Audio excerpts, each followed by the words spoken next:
All right, let's dive into one of the most ambitious and honestly mind-bending films of our time, Interstellar. In this analysis, we're going to decode the whole thing. We'll look at the science, the raw emotion at its heart, and all those symbolic layers that make the story just so powerful. To really get Interstellar, you have to start with this one big idea. The movie isn't really about space. No, it's about time. It's a story about this inescapable, relentless force that shapes everything. The film is so clever because it pulls a fast one on us. You see all those dust storms, the endless cold void, and you think, okay, space is the enemy. But that's not it at all. The real antagonist, the thing that causes all the tension and all the heartbreak, well, that's time. Okay, section 1, time is the enemy. We're gonna look at how the film basically weaponizes our most precious resource. It turns time from just a clock on the wall into this active, destructive force that's constantly working against everyone. And this becomes brutally real on Miller's planet. Because of the insane gravity from the black hole Gargantua, time gets all warped. I mean, 1 hour down there is 7 years for everyone else. Think about that. And this isn't some cheap sci-fi trick, right? This is the very engine of the film's emotional core. It's devastating. So the fallout from this is just staggering. Cooper gets back to the ship, and he's faced with 23 years of video messages from his kids. He's missed their entire lives. He's basically become a ghost in his own family's story. And Murph, the little girl he left behind, she's now a grown woman, a stranger. So what's the film saying here in this first part? It's pretty brutal, actually. It sets up this equation. The harder you fight, the more you travel to save the ones you love, the more of them you lose. Time becomes a punishment for the very love that sent Cooper on his mission to begin with. And that leads us right into section 2, the limits of humanity.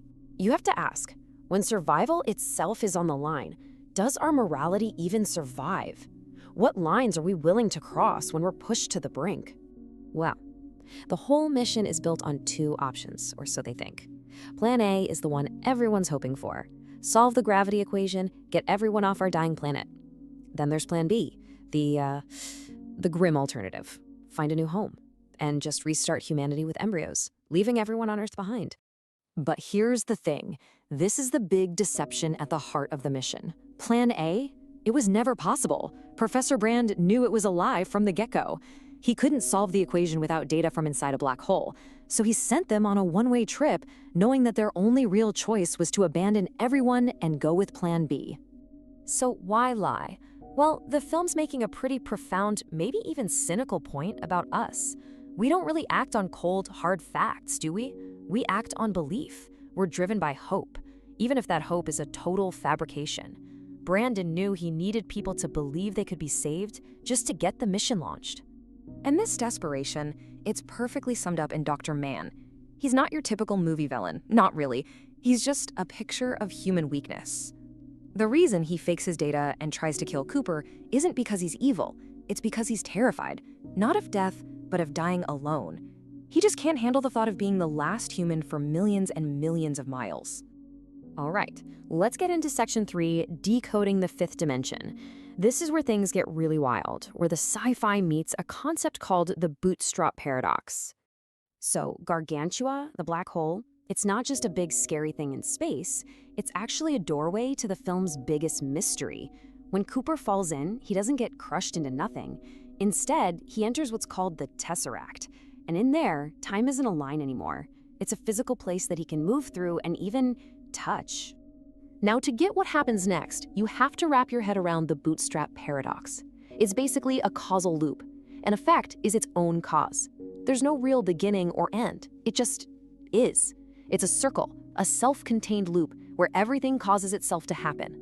And the whole plot of the movie is built on this. Think about it. Cooper gets to go on the mission because NASA finds these secret coordinates. But then, years later, from inside the tesseract, he's the one who sends those exact coordinates back in time to his daughter Murph. He literally creates his own destiny. He starts the mission he was sent on. So that ghost in Murph's bedroom, the one pushing books off the shelf, yeah, that was never a ghost. That was Cooper, her own dad, reaching back from the future, across dimensions, using gravity to communicate with her. And this brings us to the final piece of the puzzle.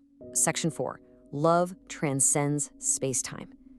This is where we see how love might just be the one force that can bend the rules of physics. It's where all these different threads, the science, the emotion, all of it, finally come together. See, the whole point of Interstellar is that you need both. Pure logic, Professor Brand tried that, and it failed. Raw, selfish emotion, that's Dr. Mann, and he failed spectacularly. But when you combine Cooper's love for his daughter with Murph's incredible scientific mind, that's when they do the impossible. It's that mix of heart and head that ultimately saves everyone. And this just reframes the whole movie, doesn't it? Cooper's mission was never really about finding a new planet. His true purpose was to become that ghost, to get Murph the single piece of information she needed to solve that impossible equation. He wasn't the hero, he was the catalyst. Murph? She was the hero all along. And that final scene with an elderly Murph, wow. When she tells him no parent should watch their child die, it's the end of his journey. He kept his promise, he came back, but with that line, she sets him free. She's telling him, you're done, go. You don't have to stay and watch time take one last thing from you. Like and subscribe.